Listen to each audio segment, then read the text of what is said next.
Welcome back to Sometimes Love Isn't Enough. I am your host, Angie Grant, and this is the Parenting Through Challenges podcast, where we talk about all things parenting, but perhaps with a unique perspective. I know that the things that I share here on this podcast don't match at all the way that I parented when my kids were younger, and in particular, my son.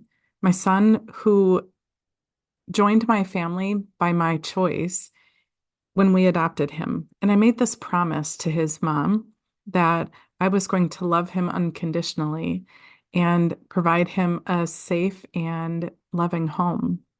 And of course, on the surface, I did, right? He had clothes and food and family and celebrations and all of the things. But there's something about the way that I parented that made our relationship extremely hard. And I'm not saying that to beat myself up. I'm I'm sharing that with you because I know that I'm not alone. I know that the things that I experienced in my relationship with my son are, although they were very unique to me and our relationship, I know that they're common struggles that a lot of other parents experience.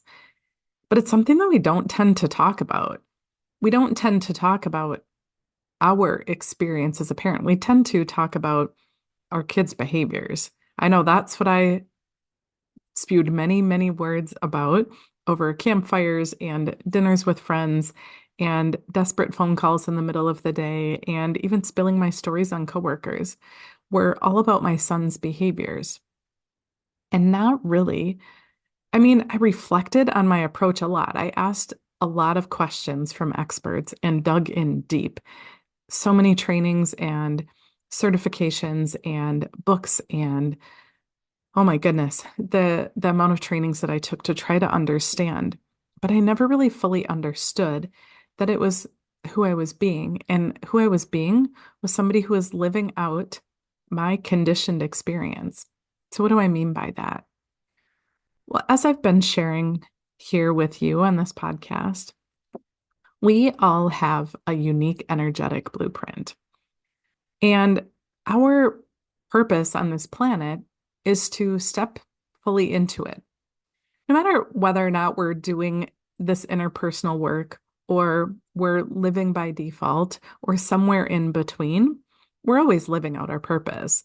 Our purpose is us being us. But understanding our human design gives us this blueprint to tap into the higher frequencies of who we are, who we've always been. We've just forgotten because life happens to us, to all of us. Life happens. We take in these stories from our experiences, from our observations, from words that we have heard and felt in our body. And we take in these experiences and they shape the way that we are. They shape the way that we show up as parents. At the core of what I do in my work is helping parents to understand their stories and then use tools like human design, like some nervous system regulation tools such as EFT to help release those old stories so that we can really fully step into the parents that we have always meant to be, but we've been maybe, I don't know, hidden or clouded in our view because of all of our conditioning. But that's not exactly what I wanted to talk about in this episode today. I wanted to share, I don't know, maybe remind why I'm here, why I am here talking with you about parenting and why I find human design so incredibly important. I think when we know what the compass is showing us, where we were meant to be going all along, it helps us get back on track. It helps us have increased awareness about what those stories are that are holding us back, and then helps us show up differently for our kids and ourselves. It's us first, right? We have to take care of ourselves first. We have to take care of our own energy needs first so we can show up for our kids. It actually becomes really easy to show up in the way that we want when we start taking care of our own energy needs. It's not a struggle so much anymore. I'm not saying that by understanding your human design, you won't ever struggle again. It's definitely not what I'm saying. But what I'm saying is that when we're trying to accomplish goals, while also being out of alignment with ourselves. It's like trying to drive from here to the grocery store when your car's out of alignment. You'll get there, but it's going to be hard the whole way. You're going to keep struggling with your car in the same way that your body is struggling with your misalignment with your energy. So back to what I was saying earlier, that there's something about the way that I was being with my son that when I look back, when I really reflect on where things were so incredibly hard, I really feel like I can pinpoint it to one specific energy in my chart. It's the gate 59.6 or the channel 59.6. Sorry. And I'm not blaming that channel by any means. In fact, it is a beautifully powerful channel. It is the channel that gives us the ability to deeply and intimately connect with others. I think that when I'm in my highest frequency, it is why I care so deeply about the people in my life, about the people that I work with, about the clients that I encounter. When I, do a mini workshop and I get to meet somebody for, 45 minutes to an hour, and I connect so deeply with them. And I attribute it to my 59.6 channel. It has this beautiful ability to connect so deeply. And when on the shadow end, it has this ability to put up walls. In particular, it's the gate 6. So the gate 6 is all about connecting at a deep, intimate level. But when we're in that shadow side, it can come out in one of two ways. And one of the ways I talked about a couple of weeks ago, I did an episode all about yelling and punishment and the impact that that has on our kids. And that's what this gate 6 or its energy can really look like on the reactive side. It can look like emotional reacting to things that are showing up in our life. Not that I think it's that simple, right? I know that when we're more reactive, it is also a reflection of our nervous system being dysregulated, which is why EFT is a part of what I do. But this gate in particular has the energy to either be reactive or to be repressive. And in that repressive nature of this particular energy is this strong, deep desire to keep the peace, to at the expense of all things that are part of your goal. And so, what do I mean by that? Well, I learned from a very young age, for lots of reasons, that I was best suited to keep the peace, to be well behaved and to follow the rules and to be, quote unquote, the good kid is how I was able to protect myself from emotional pain. And it became a part of my identity. It became a part of my reaction to the fear of having my heart broken, is that my go-to is not yelling. My kids could probably tell you that I can count on one hand the number of times that I've yelled at my kids. I'm not a yeller. I don't react in that way. And I'm not saying that because I'm better than you if you're a yeller. Not at all. This is the way that my nervous system has responded to emotional pain, emotional fear, is that my nervous system, my body, instead of going to the reactive yelling way of handling frustration with my kids or other people in my life, is my nervous system on the flip side puts up a very quick brick wall. And what that looked like in my parenting experience with my kids is that instead of yelling, I would turn to silence. That silence that I would use with my kids, because I didn't know, I didn't know then what I know now about my energy needs, but it was such a trained behavior in me to create the peace. And so I instinctually, reactively, when things would get tough, I would shut down and I would be silent. And of course, in my head, I was you know, thinking about my kids and loving my kids and trying to problem solve how to support them. But what they saw from me was pure silence. And that silence can, in many ways, be more painful to our kids.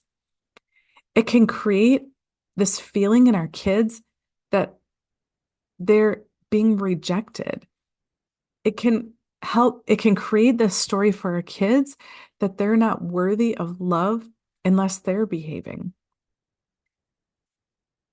When we as parents are using silence to as our response to our kids' behaviors, it can create this space that isn't just about our kids saying that they did something wrong or they made a mistake, but our silence as parents can give this message that they are wrong or that there's something bad about them.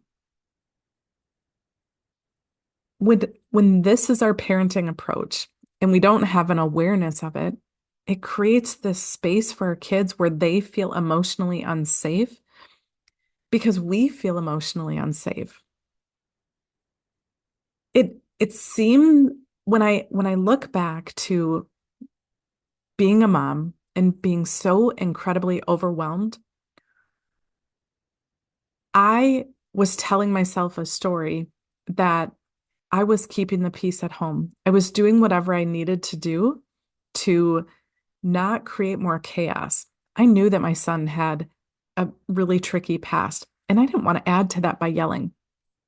I convinced myself and had lots of outside feedback to say, wow, it's so, I can't, how do you not yell at him? How do you not lose your cool with him?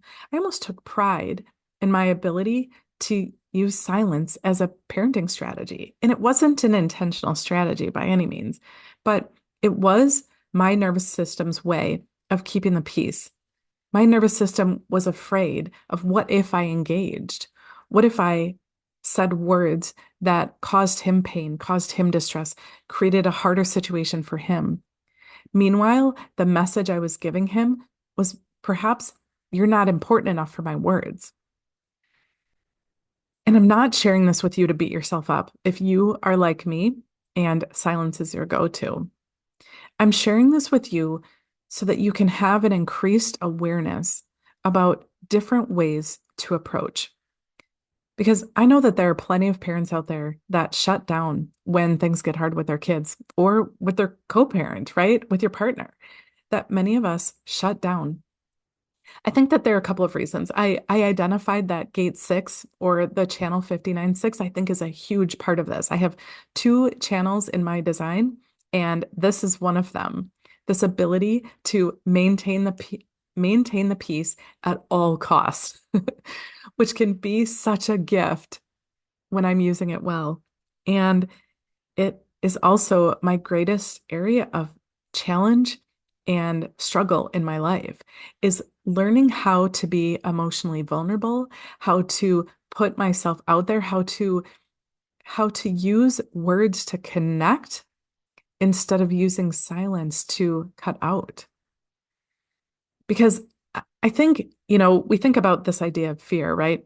We as humans, we're designed to have very particular responses to fear for good reason, right? We're supposed to react to fear if there's a bear and we're in the woods and we're in danger, right? We're supposed to react to fear, and our body's supposed to kick in quick as quick to help us do what we need to do. But because of the way that humans are designed, we have a ridiculous amount of other fears, and they're not real, they're perceived fears. Those other fears that we have experiences cause the same type of reaction in our body, oftentimes as if we're being chased by a bear, but there's no bear around. They're just perceived fears. And so when I think about this concept, one of my perceived fears was of being hurt, of being perhaps abandoned or let down by somebody I love. And that somebody was my son. So if silence is your go-to strategy, if you reflect on what you do when your kids act out, I encourage you to, with with all gentleness, I encourage you to take a step back and acknowledge that this is a pattern that you have as part of your repertoire. It is a pattern that you have well established, not because you don't care, not because your kids don't matter to you, not because you don't love the heck out of them, but because it's a protective measure that your brain has put in place to keep you safe, safe from whatever that fear might be of yours. But that doesn't have to be the end of the story. You get to choose to take different action. You get to choose to start working on different ways to respond to your kiddo. In the same way that if you are somebody who reacts through yelling, that doesn't have to be the end of the story. When we take into account what our kids need emotionally from us, which can seem like such a weight to bear, but when we start to realize that we're bearing so much more weight through these protective measures, right? I was holding all of the weight of trying to keep the peace and not upset anybody by keeping silence. And the consequence was huge, not only for myself, but for my son, for my daughter, for my partner, for all of us. And my desperate fear, my need to keep the peace, I created so much more chaos because I was trying so hard to hold it all together for everybody. But nobody else's feelings are my responsibility. My responsibility as mom is to do my best to support all areas of development of my kids, which includes their social emotional development. So, what do we get to do about this, right? I'd like to share something practical that you can do because, again, this doesn't have to be the end of the story in your relationship for your kiddo. So, here's my challenge for you. If you are a parent who goes to silence, if that is your well-established pattern of responding, and oh, I started to say, but it isn't just about the gate six. It's also part of my line two and my line five. Both of those energies in my profile can tend to be more withdrawn and can tend to retreat when things get challenging, can tend to want to hold back until I'm being specifically asked or given something to respond to. And so there are many parts of my design. Those are just a couple, but there's so many more that create this space where keeping the peace is definitely my jam. But it doesn't have to be the end of the story for me. And my way of keeping the peace wasn't actually keeping the peace. It was just making things worse because again, I now look back and I think I created this space where my son didn't, he feared abandonment. He feared that he wasn't good enough. He probably feared that he wasn't lovable enough for me to engage in a loving way with him. And so here are some things that you can consider trying when you tend to withdraw when your kiddo misbehaves. You still hold boundaries, right? You still get to decide what feels right to you. You always get to decide that. But it doesn't have to be an either or. What would happen if you said something like, I'm feeling frustrated right now, but I still love you. Or let's together take a minute to calm ourselves down so we can come back together. Or I need to breathe so that I can regulate myself, and then I'd like to talk. When we use words to let our kids know what we are experiencing and that it isn't their fault, it isn't about them, and it isn't impacting the way that we love them, it isn't impacting the way that we view them. When we use words to say, I'm experiencing something and I still love you, or I'm experiencing something and I'm still here for you. When we can use words like that with our kids and work on regulating ourselves and then follow through and show up for them, it can have a profound impact on their social emotional well-being, on your relationship with them, and letting go of that burden of trying to hold it all on your shoulders, in trying to hold the weight of everybody else's emotions. Their emotions are not yours to hold. So let them go. Take full responsibility for your own emotions. step into the higher frequency of connecting and see what changes in your family. So I'd love to hear your thoughts about this episode. I'd love to hear how you're implementing these strategies in your home and what's happening for you in your family. I'd love to hear what comes up for you. So until the next episode, be well and sending you much love.